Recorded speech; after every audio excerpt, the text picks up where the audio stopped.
మన రమవాణి school of music మొదటి వార్షికోత్సవ ఉత్సవానికి మా ఆహ్వానం మేరకు ఇక్కడికి వచ్చి మీ విలువైన సమయాన్ని మాకు ఇచ్చినందుకు మీ అందరికీ పేరు పేరున ధన్యవాదాలు తెలుపుకుంటున్నాము. మేము గత 1 ఇయర్గా మా ఇన్స్టిట్యూట్లో మ్యూజిక్ క్లాసెస్ నేర్పించడం జరుగుతుంది. ఈ 1 ఇయర్లో సంగీతం నేర్చుకున్న మా విద్యార్థులందరూ కొన్ని సంకీర్తనలు పాడి మీకు వినిపిస్తారు. మీరు మా విద్యార్థులందరినీ ప్రోత్సహించాలని కోరుకుంటున్నాను. మీ అందరికీ తెలిసిన విషయమే అయినప్పటికీ మరొకసారి గుర్తు చేస్తున్నాము. సంగీతంలో అన్నమయ్య, రామదాసు, త్యాగరాజస్వామి మన మాతృభాష అయిన తెలుగులో అతి సులువైన పదాలతో సంకీర్తనలు చేసి మనకు అందించారు. ఈ విషయంలో మనం తెలుగువారు అయి ఉండటం మన అదృష్టంగా భావించాలి.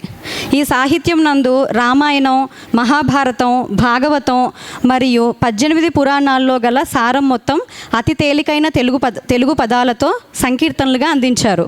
మన పిల్లలందరూ సంగీతం నేర్చుకుంటే ఈ రామాయణం, మహాభారతం, భాగవతం మరియు 18 పురాణాల్లో విషయాలు ఈ సంకీర్తనలోని సాహిత్యం ద్వారా తెలుసుకోగలుగుతారు. తద్వారా విద్యార్థులందరూ మంచి వ్యక్తిత్వాన్ని అలవాటు చేసుకుంటారు. ఈ వేదిక ద్వారా మా గురువర్యులు సంగీత విద్వాన్ ఆకెళ్ళ మల్లికార్జున శర్మ గారి శిష్యులైన సంతోష్ కుమార్ గారికి నమస్కరించుకుంటూ ఈ కార్యక్రమాన్ని ప్రారంభిస్తున్నాము.